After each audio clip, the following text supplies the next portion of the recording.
గోదావరిలో వరద శాంతించిన కోనసీమ లంక గ్రామాలు మాత్రం జలదిగ్బంధంలోనే ఉన్నాయి.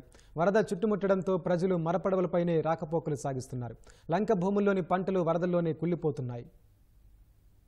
కోనసీమలో గోదావరి వరద ఉధృతి ఆందోళనకరంగానే ఉంది. వశిష్ట, వైనతేయ, గౌతమి గోదావరి పాయల్లో వరద పోటెత్తి ప్రవహిస్తోంది. ధవళేశ్వరం బ్యారేజ్కు దిగువన ఉన్న లంక గ్రామాలు నీటిలోనే నానుతున్నాయి. లంక గ్రామాల ప్రజలు మరపడవల్లో రాకపోకలు సాగిస్తున్నారు. జిల్లాలోని ఉడుముడి లంక, జి పెదపూడి లంక, అరిగలవారిపేట, బూరుగు లంక, పెదపట్నం లంక, అప్పనపల్లి, బి దొడ్డవరం, కె ఏనుగుపల్లి లంక, శివాయి లంక, వీరవల్లిపాలెం, అద్దంకివారి లంక, అయినవిల్లి లంక, పొట్టిలంక గ్రామాల ప్రజలు వరద ప్రభావంతో ఇబ్బందులు పడుతున్నారు.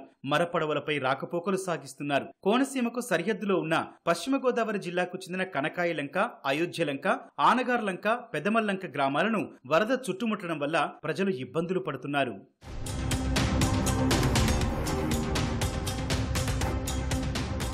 కోనసీమ జిల్లా అయినవిల్లి మండలం ముక్తేశ్వరం కాజ్వేపై వరద ప్రవాహం కొనసాగుతుండటంతో అయినవిల్లి లంక, వీరవెల్లిపాలెం, పల్లపు లంక, అద్దంకివారి లంక గ్రామాలకు రవాణా నిలిచిపోయింది. అయినవిల్లి మండలం కొండుకుదురులో వరద నీరు ఇళ్ల చుట్టూ చేరింది.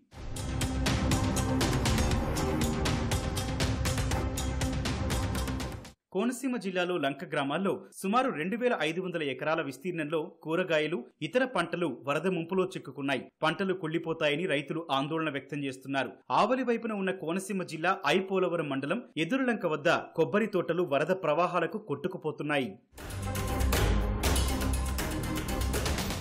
ఏలూరు జిల్లా పోలవరం ప్రాజెక్టు వద్ద వరద ప్రవాహం పెరుగుతోంది. ప్రాజెక్టు స్పిల్వే వద్ద 33.645 మీటర్ల మేర నీటి మట్టం చేరగా 12,26,974 క్యూసెక్కుల వరద నీటిని విడుదల చేస్తున్నారు. కడెమ్మ స్రూయేజ్ వద్ద వరద నీరు వంతెన పైనుంచి ప్రవహించింది.